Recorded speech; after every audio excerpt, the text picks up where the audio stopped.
Hello and welcome to Real Menopause Talk. My guest today is Herschel Peddicord, our first male guest on Real Menopause Talk. Herschel, or Buzz as he is known, has dedicated his life to women's pelvic floor health. We met up to discuss incontinence, sexual health, his solution to both of these, and his opinion on what men can do to support the women in their lives. Herschel, lovely to meet you, and thank you very much for joining me this evening. Oh, I'm delighted. My full name is actually Herschel Quentin Peddicord III, but everybody calls me Buzz, B-U-Z-Z, because my grandmother, when I was little, said I was always buzzing around the house, and it stuck. So feel free to call me Buzz. Well, thank you very much. I love the name Herschel Peddicord, but Buzz it shall be. So thank you. Would you like to start by telling everybody a little bit about yourself, your background, where you work currently, Wisconsin, and family and so on? Sure. Well, I've been in the medical device industry for about 42 years. Most of my background has been cardiology, but I'll tell you how I got into menopause and urinary incontinence and sexual dysfunction, and it's been an interesting trip. So I had a company prior to this one that was a telemonitoring company. In fact, we sold in England.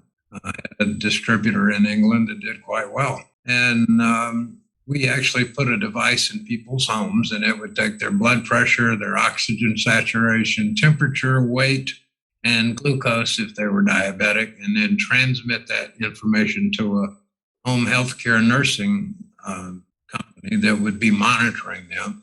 And if there was anything out of line in their vitals, they'd call the patient. And if the patient needed a nurse, they would send them out to visit. A little company called Honeywell came along and said, "We like your company. How much?" So I gave them what I thought was a totally ridiculous number. And they went, "Okay." So suddenly I was unemployed for the first time in my life. But I went to visit my mother and father, who are university professors. And my mother says, "Well, if you're so smart, why don't you come up with something that'll stop me from getting up 4 or 5 times a night to go to the bathroom?"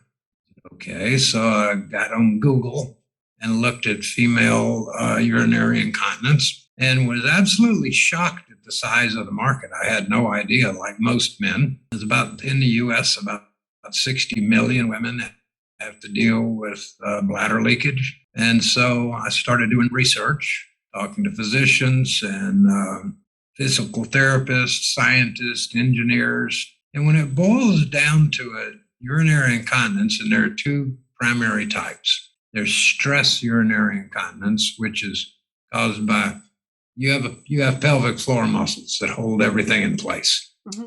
Well, childbirth, as that baby grows, those muscles have to expand, and they don't just snap back. Well, unfortunately, the female urethra passes through those muscles. And if you were going to cough or laugh or sneeze, you instinctively clench down on those muscles to stop your bladder from leaking. But if they're stretched out, they don't have the ability, they're too weak to close that off, and you leak. So that's called stress incontinence. Then the other one, you probably heard the term overactive bladder. Well, the bladder is not overactive. The bladder is just a vessel that collects urine. But there's a muscle that sits on top of the bladder called the detrusor muscle.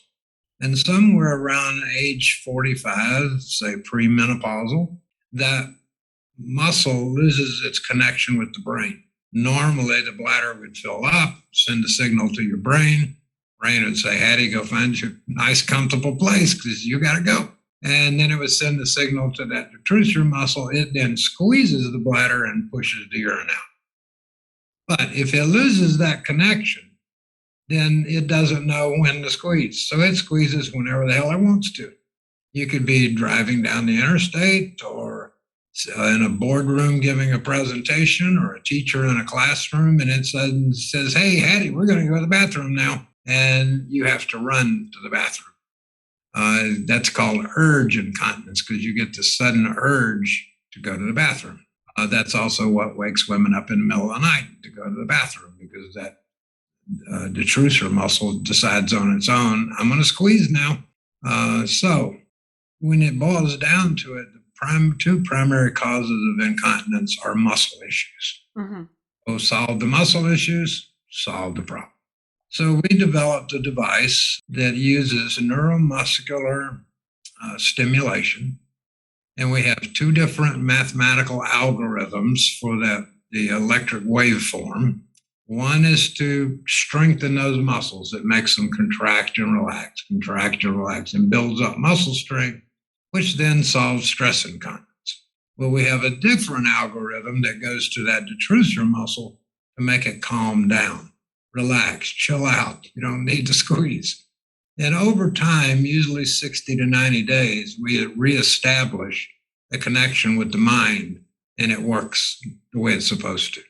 So stress incontinence takes about 30 days, urge 60 to 90 days, but we have a 93% success rate at ending urinary incontinence and, by the way, bowel incontinence. So that's a very impressive statistic. Yeah, we're pleased. We'd like 100%, but sometimes during delivery, nerves get clipped or scar tissue is created, and that makes it more difficult to accomplish. Mm-hmm. But 3% is not too bad. Put it this way, my mother used to get up 4 or 5 times a night. Now she gets up once or twice a week. That's fantastic for her. That's really great. Yeah. So ours is a transvaginal device because that's where the muscles are. You got to go to the muscles. And we use a transvaginal probe that looks like this. Mm-hmm. Has medical grade stainless steel electrodes on it. And that transmits the two different signals. That one goes from the pudendal nerve to the detrusor muscle. The other goes straight to the muscle point. So it's inserted. This is the handheld device that you hold while you're doing your exercises. And you notice it has a little bulb on the bottom. Mm-hmm. This pumps up. Now, why do we want it to pump up? Well, there's several reasons. If you go to the gym to work out and you lift a barbell, well, it might make you feel good about yourself, but until you put some weights on it, you're not going to build any muscle. Mm-hmm. Muscles require resistance to build strength. So the balloon does two things. It makes sure that the electrodes are pressed deep into the muscle wall, so it hits the motor points of the muscles. And then the balloon itself, when your muscles squeeze, it changes the shape of the balloon, because it changes the pressure inside the balloon. Well, then the balloon pushes back. So what you're getting is an up, down effect on those muscles. So they contract and relax. And you're just laying there reading a book or doing what you want to do. It's doing all the work for you.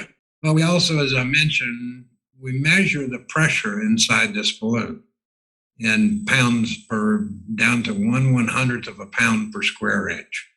So when your muscle squeezes, it changes that pressure, makes it go up. That is a measurement of muscle strength. Mm-hmm. Well, we collect data and we send it to you, to your cell phone, so you can actually see muscle strength gains every day. And then we trend it for you over 7 days, 14 days, and 30 days, so you can see yourself improving. So this device takes care of both urge and stress. It's the only one that's in the U.S. We have the FDA. The only one that's cleared for the treatment of stress, urge, and mixed. Some women are lucky enough to have both, incontinence and bowel incontinence. So this device is the one that delivers the 93% success rate. In fact, we guarantee it. If you use it as directed and you're not satisfied after 90 days, we simply give you your money back. Last year, we had to give less than 1% of our customers their money back because they wanted the device. So that's called it attain, as in attain quality of life, attain continence. Attain is the name. When we were testing the device down at Northwestern University in Chicago, I had this little old lady come in early 80s, I guess, and the doctor said, "Well, did you want to come in for the test?" And I'm good. I'll sit out here in the lobby. Well, when she leaves, she's just smiling and happy. And I go in and I see the doctor and he's laughing. I said, "Uh-oh, what went wrong?" He said, "Oh, nothing went wrong." She really enjoyed using your device. So during female orgasm, the part that feels good is those pelvic floor muscles contract and relax, contract and relax. So about 20% of the women that use our incontinence device really enjoy using it. Let's put it that way, because it's what happens during orgasm. So he says, are you familiar with female sexual dysfunction? I said, not particularly. So I went and got on the Google again, and types of sexual dysfunction are like vaginal dryness. A lot of women, when they get to menopause, they lose the lubrication they had when they were young. Well, interestingly, that stimulating those muscles makes blood flow rush to that area, tremendous amount of blood flow, which stimulates lubrication. So using our device stimulates lubrication. So you go back to being fluid again. And then there are other women that have suffered from something called painful intercourse. And a lot of times that is because those muscles that surround the vagina, the pelvic floor muscles, are rigid and they won't relax. So our device teaches people, remember, two algorithms, one to strengthen, one to relax. So we teach those muscles to relax and contract.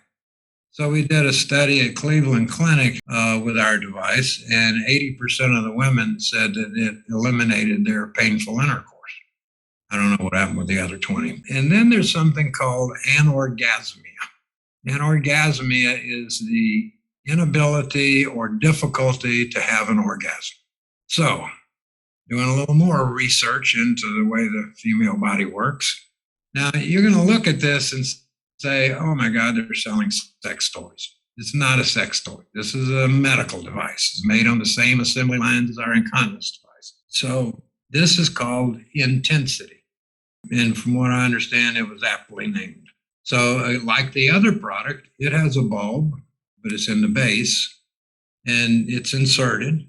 And then you pump it up and you see it gets larger. Mm-hmm. That also is acting as active resistance. So it's making those muscles contract and expand.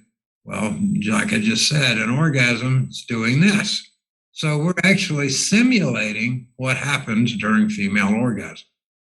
But we went a little step further. Most people think that the clitoris is only about this big. About the size of a fingernail. It's actually 5 to 6 inches long, but most of it's on the inside. When it goes from outside to inside, it then splits and it runs down each side of the vaginal vault. So most of the clitoris is on the inside. Well, where it splits, we put a little vibrator right there. So when you pump it up, it pushes that vibrator right into that split. So now you've got stimulation going down each side. Well, we can't forget the little part that's outside, because that's only 8,000 nerve endings. We don't want to forget that.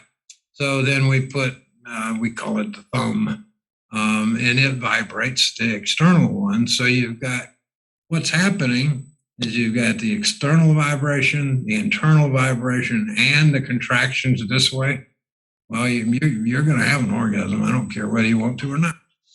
We sent it to the Kinsey Institute at the University of Indiana, and they gave us 30 women who had anorgasmia. Well, 27 of them can't say that anymore. I don't know what happened to the other 3. But anyway, so our devices solve several issues, incontinence. And by the way, this device, because it's making those muscles contract, eliminates stress incontinence too. So it solves the stress incontinence part, and we don't have any trouble getting women to use it. Those are our 2 main products. They're very impressive indeed. I have a question for you from the first one, from Attain, or actually really the cause of the urge incontinence. The detrusor muscle losing its connection with the brain. Do you know why that happens? Nobody knows. They think it may have something to do with hormones. Mm-hmm. They haven't really determined what causes that, but it can be repaired and restored, and we do, but it just takes a little time because you didn't lose it overnight. You're not going to get it back over. That's the most bothersome. I mean, nobody likes stress incontinence, but stress incontinence also is caused by high impact exercise like jumping rope, getting on a trampoline, running, because you've got all these organs that are pounding down on those muscles and it makes them stretch. So you want to keep them strong. And stress incontinence will eventually lead to urge incontinence. Why women may start out wearing a panty liner because it just happens occasionally. And then 20 years later, they're wearing diapers. Mm-hmm. Didn't solve the problem when they had the opportunity to. So anyway, urge incontinence, we reestablished that mind-brain connection through the pudendal nerve, and it works. How do you know for sure that you only have one or other or both incontinences? Because this, even with the women that I talk to, and there's nothing that's off the table. Urinary incontinence just isn't something that often comes up. So sneezing, yes, that's a very familiar one, particularly post-childbirth or during menopause, again, hormonal changes. Walking down the street with no pressure, maybe it's cold, maybe you're tired, maybe you did have a glass of water before you left the house, but really not enough that you would have thought you needed to go to the loo before you left the house. Right. And then suddenly you find you might be leaking. So there's no sneeze, no sudden pressure, and no urge. Where does that fall? Well, actually, when you're walking, you are doing impact. It is stress.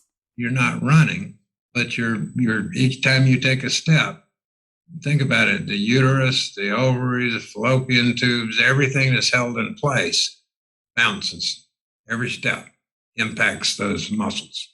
So when it boils down to it, it's a muscle issue. It's amazing. You're right. Women don't like to talk about it. 70%, according to the National Institutes of Health, never tell their doctors they have it because they're embarrassed by it. Yeah. Makes sense, because from the time you were 1 or 2 years old, your mother was, Hattie, don't wet your pants. Go to the bathroom. Don't wet your pants. Now all of a sudden you're 45, 50 years old and you're wetting your pants. Well, it's embarrassing. We've had a lot of women that don't even tell their husbands they have the issue. And, Hattie, no, we don't know of anybody that's ever died from urinary incontinence, but it certainly changes the quality of a woman's life. Mm-hmm. Yeah. And where every restroom is on the way to work, where it is at the grocery store, at the mall. And the urge incontinence is worse than stress because it empties the whole bladder. Stress, you may have a few leaks, a few drops, but urge, you can get a few ounces. We had one in our test when we did our clinical study, was leaking 26 ounces of fluid a day. By the time the 90-day trial was over, she was down to 2 ounces a day, which she considered a major victory. Yeah, absolutely. We talked to women who are in their 40s and 50s and they're back in the dating pool. Well, they're afraid to be intimate with their partner because they may have an accident and talk about something to put a downer on your intimacy. Grandmothers that won't go visit their kids to see their grandkids because they're afraid they'll have an accident in the bed. People that won't travel because they don't want to have to stop every hour to go to the little girl's room. It is a definite effect on women's lives. And, with menopause, you got enough to have to deal with. You need to be leaking at the same time. And, be able to lubricate, to be intimate with your partner. You should be able to still enjoy sex. So that's what the intensity is for. So that's what we do. We're pelvic floor specialists. We don't do anything else but pelvic floor. And we have a very high success rate. Your devices are obviously available over the internet. Do you have a clinic as well where women come and see you in person? No, we've actually had several physicians suggest us that we open incontinence clinics. But that's a lot bigger ordeal than it sounds like. Mm-hmm. Not only that, we got to remember 70% of women won't go see their doctor. So the biggest part of the market is the lady in Edinburgh that's sitting there suffering with this, and she won't go see the doctor, but she can go online, read about it, learn about it, order it. It's shipped in a plain brown box. There's a pretty box on the inside, but it's a plain brown box. The postman doesn't know her problem. Her neighbors don't know it. and she can use it at home Mm-hmm. and cure herself. Which is exactly why I asked the question, because I was wondering at what point women would actually decide to go and see somebody. But if it's all on the internet, they don't need to. It can all be still very, very discreet and change the quality of their lives, which is remarkable. Do you have any particular stories from feedback or anecdotally that stick in your mind? Well, yeah, we had a doctor in Southern California, and she's 80 years old. And her sons, who are the love of her life, wanted to go to Alaska and go fishing. Well, she said, no, no, I can't do that. Can you imagine you've got urinary incontinence, urge incontinence, and now you're out in the middle of the ocean on a boat. You're the only female with 7 other men fishing. That's not a good place to have urinary incontinence. And she wrote this lengthy letter to me about she could not have gone with her sons on this adventure if it hadn't been for our device, because we cured her incontinence. She was on the boat for 7 hours and didn't have to go to the bathroom one time. And she got to be out there with her sons, and she was just very, very thankful that that was an adventure she'll never forget. And it was because of the Attain device that stopped her incontinence. That is a wonderful story. That's terrific. We are actually getting ready to appoint a distributor in England this year, in fact. As you're in the medical profession, menopause must be an easy subject to approach, particularly pelvic floor health, sexual function, dysfunction. It all goes hand in hand. How do you find the perception of menopause outside of your circle? And is there anything you'd like to change about it? Well, first of all, you need to educate men on it. I got educated from experience. I have to admit, in Wisconsin, when it's really cold in the wintertime, all I had to do is roll over next to my wife and said, hey, how about a little flash for me? I'm cold. But it amazed me. We'd be out to dinner and everything was fine. And all of a sudden, you could just see her turn red and sweat break out. And that lasted for 10 years. And it made her miserable. But no, I think education to men as well as women would be important, because most guys just associate menopause with, oh, yes, you get hot flashes, but they pass. It's no big deal. They don't realize the other hormonal changes that are going on. Lack of libido, vaginal dryness, things like that really affect your life. So I would spend more time educating men. I think women somehow, for some reason, at least my mother's generation, going through menopause was not something you talked about. Mm-hmm. It was something that was also embarrassing, because that means you're getting old. No, it doesn't. It just means your body's going through changes. I really think age 50 and above is prime time for women. I mean, you don't have, the kids that are up and grown, and you don't have to deal with all that, and you got some spare time, and you should be able to enjoy it. I think you're just going to have to keep hammering away at education. That's what we're aiming to do, and it makes me very happy to hear you say that going through menopause doesn't make you old, because that's very much how the women I've been speaking to here feel about it. Doesn't make us old, it just means we're going through hormonal changes, which are all part of life. And prime time, yes, please. You've got a certain amount of freedom. I really think that's the prime of life for women, is about 50 years old. Is there one tip you would like to give to men out there, other than educate themselves? Well, pay attention, don't laugh it off. I have a 40-year-old daughter, and she gave me 2 beautiful grandsons. And I remember going out behind her one time, and I was going to just gooch her in the sides. And she said, Dad, you'll make me wet my pants. Well, I thought she was kidding. She wasn't kidding. She was absolutely serious. I think husbands, boyfriends, significant others could be a lot more empathetic if they actually knew what was going on and what you were going through, because there's a lot of psychological changes that you go through too. It's not just all physical. I mean, I can't imagine waking up in sweat when you normally used to sleep all night. Now you've got to go get up and change your gown or pajamas or whatever. I really think men need to be more supportive of their partner and understand, well, why aren't you lubricating? Don't I turn you on? Yeah, it has nothing to do with you, with my hormones.